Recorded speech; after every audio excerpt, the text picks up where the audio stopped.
दोस्तों नमस्कार। दोस्तों मैं हूं ना, देख रहे हैं एजी महतो चैनल। दोस्तों ज़मीन का इकरारनामा क्या होता है और 2024 में आप लोग इकरारनामा कैसे बनाएं, इसके बारे में आज हम लोग चर्चा करेंगे। बने रहिए। ज़मीन का इकरारनामा होता क्या है ये पहले हम लोग जान लेते हैं, और डॉक्यूमेंट्स इसमें क्या क्या देना पड़ता है और किस तरीके से इसको लिखा जाता है ये भी हम लोग जानेंगे। तो चलिए हम लोग जो है सबसे पहले जानते हैं कि ज़मीन का इकरारनामा होता क्या है। इकरारनामा उसे बुलाया जाता है दोस्तों, जैसे कि ज़मीन हम लोग जब लेने वाला व्यक्ति और एक खरीदने वाला व्यक्ति दोनों के बीच में जो समझौता होता है, जो भी लेन देन वाली बात होता है, और किस तरीके से हम लोग देते हैं पैसा, किस तरीके से पेमेंट लिया जाता है, वो सारी चीज़ें उसमें मेंशन रहता है, वो सारी चीज़ लिखा जाता है। तो वो इकरारनामा हम लोग इकरार करते हैं, दैट मीन्स वो इकरारनामा होता है। और ये इकरारनामा हमेशा जो है स्टाम्प पेपर से ही बनवाना चाहिए। स्टाम्प पेपर मिल जाते हैं आपको जो है रजिस्टर हैं, वहाँ पर जो है रजिस्टर ऑफिस के बाहर ही आपको वेंडर लोग मिल जाते हैं, जो स्टाम्प वेंडर, उन लोगों से जो है आप लोग खरीद ले सककर जो है आप उस स्टाम्प पेपर में बनवा सकते हैं। पहले जो है आप 50 रुपये की स्टाम्प या 100 रुपये की स्टाम्प में कंप्यूटराइज अगर नहीं भी बनाते हैं, फिर भी जो है आप अपने हाथ से भी जो है आप उसको डॉट पेन से लिख सकते हैं। जो भी लेन देन होता है, जो भी सौदा होता है, उसके बाद ही आपको जो है एडवांस देना, या 100 रुपये की स्टाम्प में जो है आप इकरारनामा लिखें। जो भी आपका लेन देन की सौदा होता है दो व्यक्ति में, और वो भी दो व्यक्ति की मौजूदगी में होना चाहिए, दो ठो गवाह होना चाहिए आपके पास में, तो दो गवाहों के बीच में जो है वो लिखा जाता है। और अगर आप लोग जो है समझ में नहीं आ रहा है आपको लिखना किस तरीके से लिखना है, किस तरीके से इकरारनामा बनवाना है, वो अगर आपको जानकारी नहीं है, तो ज़मीन का वकील जो होते हैं, ज़मीन से रिलेटेड जो देखते हैं, काम देखते हैं, वो वकील के माध्यम से आप जो है इकरारनामा बनवा सकते हैं। उसमें जो है आपको त्रुटि से बचने के लिए बहुत सारे रास्ते निकलते हैं, क्योंकि उनको काफ़ी ज़्यादा नॉलेज रहता है, जानकारी रहता है। तो वकील के माध्यम से भी आप लोग जो है इकरारनामा बनवा सकते हैं, एग्रीमेंट बनवा सकते हैं। और किस तरीके से एग्रीमेंट बनाया जाता है वो सारी चीज़ें वो बता देंगे। का आधार कार्ड, जो कि पहचान पत्र का डॉक्यूमेंट, रंगीन फोटो आप लोग को लगता है, जो बेचने वाला व्यक्ति के पास जो डॉक्यूमेंट्स होता है, रजिस्ट्री कॉपी जो होते हैं, तो वो रजिस्ट्री कॉपी में जो है लिखा हुआ रहता है कि उसमें खसरा नंबर, कौन सा खसरा नंबर है, कौन सा प्लॉट नंबर है, कितना रकबा है, कितना खाता नंबर क्या है, वो सारे जो लिखा जाता है। और आप जो है जो भी पेमेंट दे रहे हैं, वो पेमेंट आप आरटीजीएस के माध्यम से दे रहे हैं, या फिर ऑनलाइन तरीके से पेमेंट कर रहे हैं, या एनईएफटी के माध्यम से दे रहे हैं, वो सारी चीज़ें जो है आपको दर्शाना होता है। और चेक के माध्यम से दे रहे हैं तो चेक का नंबर भी लिखा जाता है, कितना अमाउंट का है, किस डेट में आप लोग दिए हैं, वो सारी चीज़ वहाँ पे मेंशन किया जाता है। उसके साथ में कितना में सौदा हुआ है, और कितना आपने दे दिया, और कितना अभी बाकी है, वो सब भी जो है वहाँ पे लिखते हैं।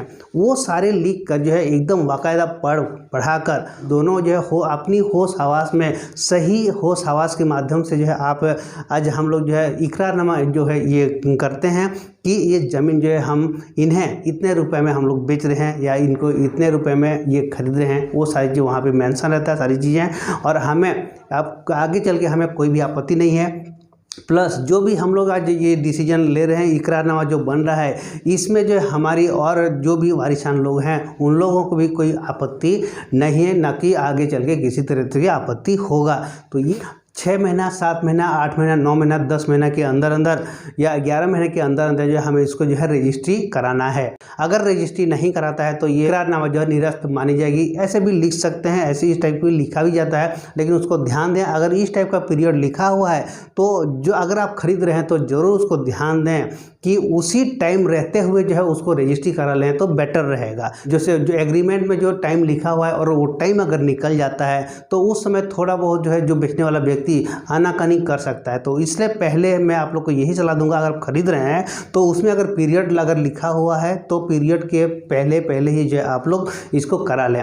वैसे तो जो है 11 नॉर्मल एग्रीमेंट जो है 11 महीने का ही होता है, और रजिस्टर्ड एग्रीमेंट जो होते हैं तो रजिस्टर्ड एग्रीमेंट 3 साल के लिए है बनता है। ठीक है, 3 साल के बाद आगे की अगर 5 साल 10 साल की बनाते हैं तो उसमें जो है ज़्यादा उस हिसाब से एग्रीमेंट बनता है, लेकिन उसमें ज़्यादा स्टाम्प ड्यूटी लगते हैं। तो वो अलग रजिस्टर्ड एग्रीमेंट क्या होता है, क्या अंतर होता है, उसके बारे में आप सर्च मारेंगे तो आप लोगों को वहाँ से जानकारी मिल जाएगा। तो एग्रीमेंट जब भी आप लिखा पढ़ी का काम करें, इकरारनामा बनवाएं, उस समय जो है सारी चीज़ तो डिटेल्स लिखा हुआ रहेगा ही, उसके साथ में 2 व्यक्ति 2 गवाह जरूरी होता है। 2 गवाह लोगों का भी उस जो इकरारनामा बनाएंगे उसमें 2 गवाह का वहाँ पे साइन जरूर करा लें। दिक्कत हो जाता है तो उस समय जो है वो गवाह लोग भी जो है वहाँ पे हाजिर होकर वहाँ पे सबूत दे सकते हैं।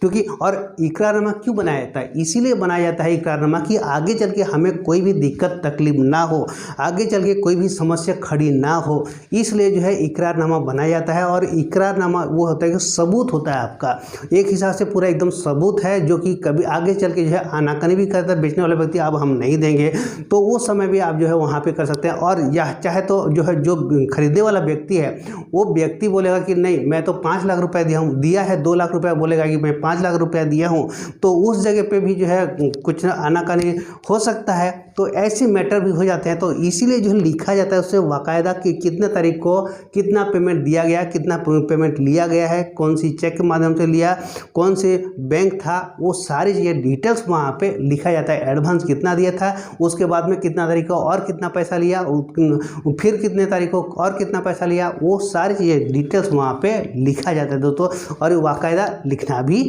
चाहिए होता है।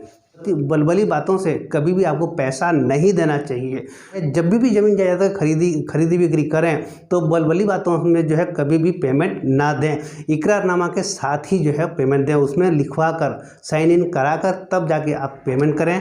ये सतर्क आपको बहुत ही ज़रूरी होता है। दोस्तों आज के लिए इतना ही, फिर मिलेंगे नई वीडियो के साथ, तब तक ले आप सभी को मेरा तहे दिल से नमस्कार।